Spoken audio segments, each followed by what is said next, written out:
انبیاء علیہم الصلوۃ والسلام کس طرح سے ذکر الہی کرتے ہیں کہ نبی کی ایک نگاہ ایمان لانے والے کو شرف صحابیت سے سرفراز کر دیتی،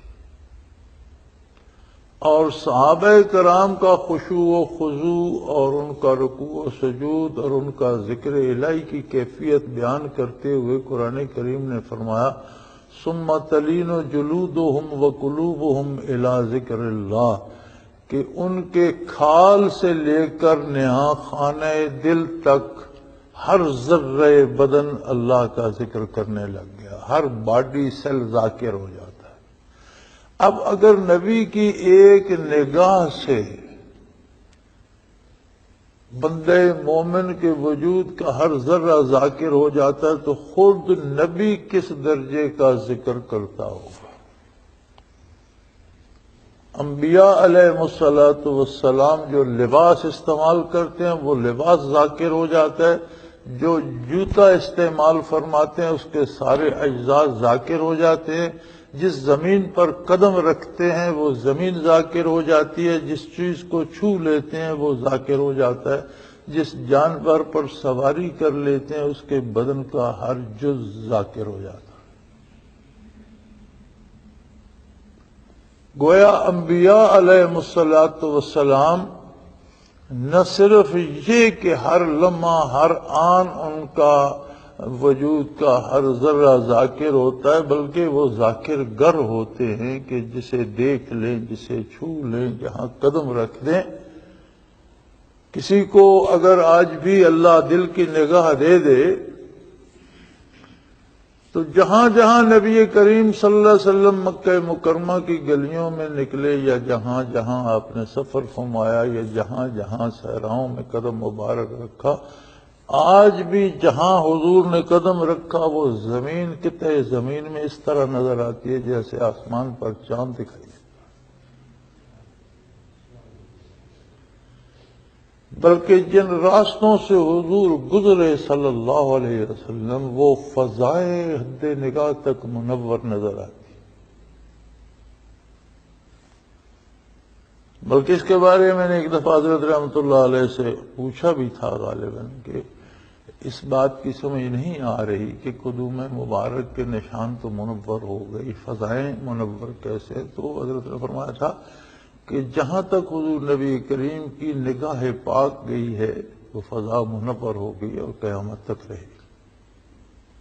انبیاء کے ذکر کا یہ عالم ہوتا ہے، اس کے باوجود ذکر الہی کی کثرت کی کوئی حد نہیں ہے کہ پھر نبی کو ہی فرمایا جا رہا ہے کہ وَاذْكُرْ رَبَّكَ كَثِيرًا، اور بھی کثرت سے اللہ کا ذکر کر۔ یعنی آپ اندازہ کریں کہ انبیاء علیہ الصلوۃ والسلام کا ذکر کس طرح سے کثرت سے ہوتا ہے۔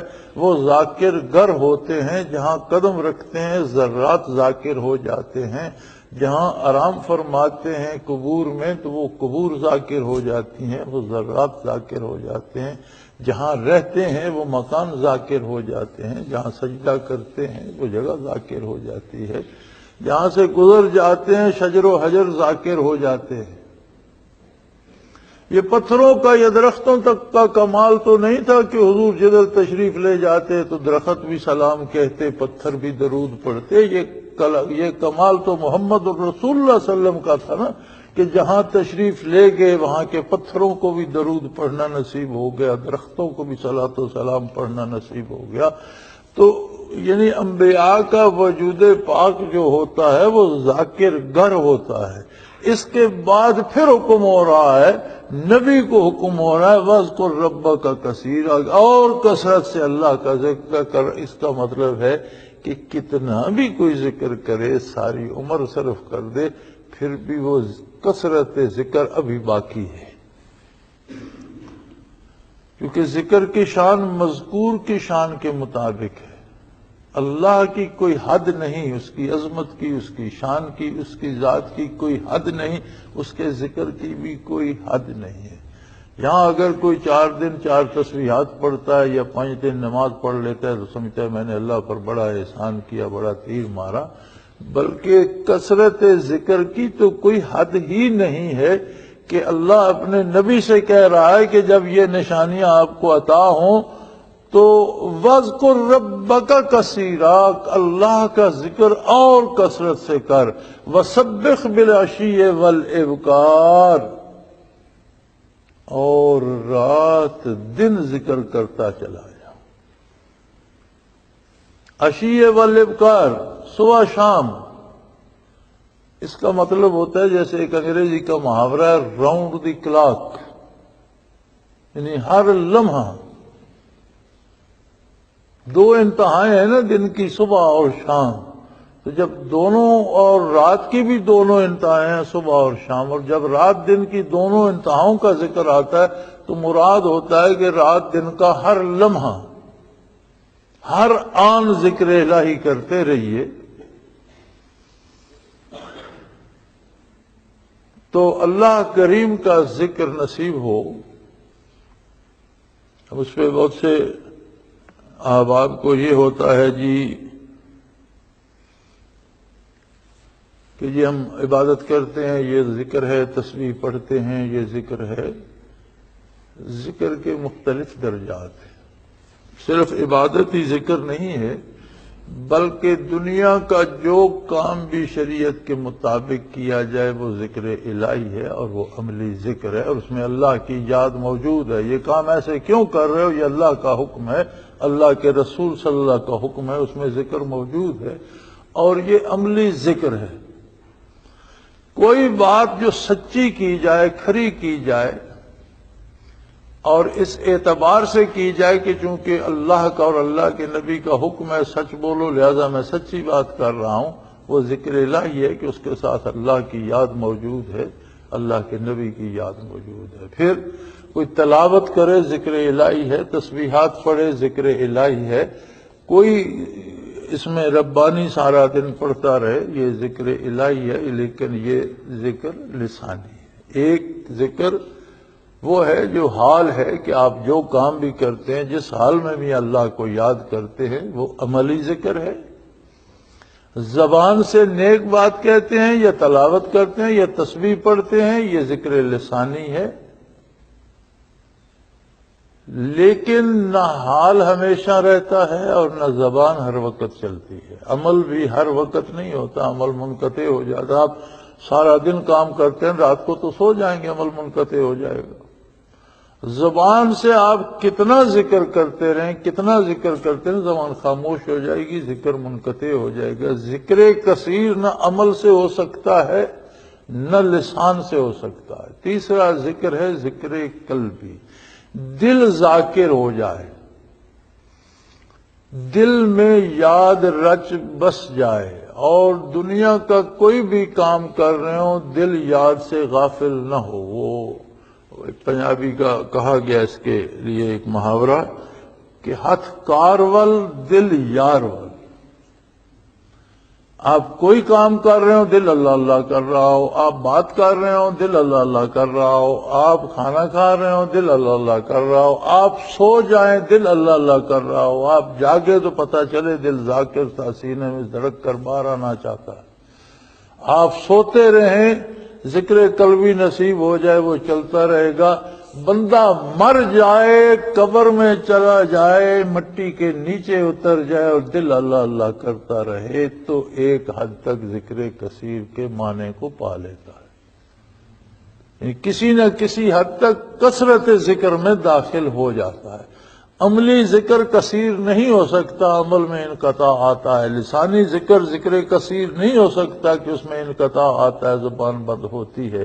لیکن جب قلب ذاکر ہو جاتا ہے، ذکر خفی قلبی نصیب ہو جاتا ہے، تو وہ ذکر دوام ہوتا ہے۔ دل دھڑکنا چھوڑ جائے لیکن ذکر کرنا نہیں چھوڑتا اگر ذاکر ہو جائے۔